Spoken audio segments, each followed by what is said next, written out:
কনকলতা বৰুৱা বিশ্ববিদ্যালয়ৰ আধাৰশিলা স্থাপন কৰি মুখ্যমন্ত্ৰী ডক্টৰ হিমন্ত বিশ্ব শৰ্মাই কেইবাটাও মন্তব্য কৰিছে। কেন্দ্ৰীয় বিত্তমন্ত্ৰী নিৰ্মলা সীতাৰমণ আজি গহপুৰত উপস্থিত হয় আৰু কেন্দ্ৰীয় বিত্তমন্ত্ৰী গৰাকীৰ উপস্থিতিত কেন্দ্ৰীয় বিত্তমন্ত্ৰী গৰাকীয়ে শুভাৰম্ভ কৰা এই কাৰ্যসূচীৰ জৰিয়তে কেনেদৰে শিক্ষাৰ ক্ষেত্ৰত আগবাঢ়ি যাব, কেনেদৰে জ্যোতি বিষ্ণুৰ সকলো সম্পদ সংৰক্ষণ কৰা হ'ব, কেনেদৰে জ্যোতি বিষ্ণুৰ আদৰ্শৰে আগবাঢ়ি যোৱাৰ পৰিকল্পনা কৰা হৈছে, কেনেদৰে কনকলতা বৰুৱা বিশ্ববিদ্যালয়ক জাকত জিলিকা কৰি তুলিব, এই সকলোবোৰ সন্দৰ্ভত ইতিমধ্যে মুখ্যমন্ত্ৰীগৰাকীয়ে মন্তব্য কৰিছে আৰু কেনেদৰে কি আন্তঃগাঁথনিৰ জৰিয়তে আগবাঢ়িব বিচাৰিছে ৰাজ্য চৰকাৰ, সেই সন্দৰ্ভতো মুখ্যমন্ত্ৰীগৰাকীয়ে মন্তব্য কৰে। ৰাজ্যিক বিশ্ববিদ্যালয়ৰ আধাৰশিলা স্থাপন হ'ল। প্ৰযুক্তিৰ ওপৰত এই বিশ্ববিদ্যালয়খন স্থাপন হ'ব। 8 বিঘা মাটি আৰু দুটা পৰ্যায়ত 500 কোটি টকাতকৈ 1000 কোটি টকা। 10,000 ছাত্ৰ ছাত্ৰীয়ে ইয়াক পঢ়িব পাৰিব। 3 বছৰৰ ভিতৰত আমি প্ৰথম পৰ্যায় সমাপ্ত কৰিম। পৰৱৰ্তী সময়ত গহপুৰত ৰেল আৰু মটৰ গাড়ীৰে সংযোগী ব্ৰহ্মপুত্ৰৰ টানেল নিৰ্মাণৰো প্ৰস্তাৱ ভাৰত চৰকাৰৰ ওচৰত সক্ৰিয়ভাৱে বিবেচিত হৈ আছে।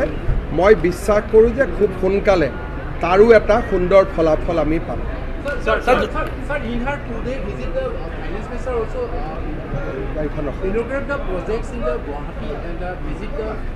What you want to ask?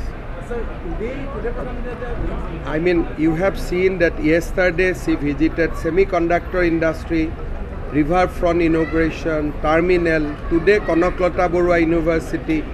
All these are for faster development of Assam. Assam never seen such a rapid progress.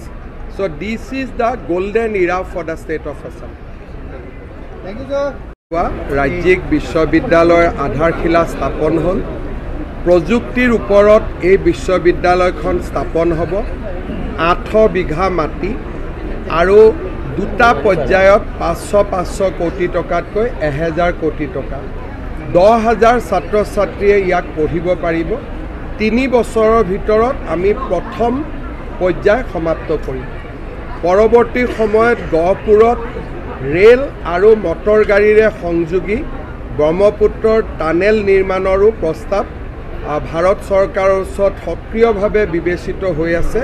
মই বিশ্বাস কৰোঁ যে খুব সোনকালে তাৰো এটা সুন্দৰ ফলাফল আমি পাম।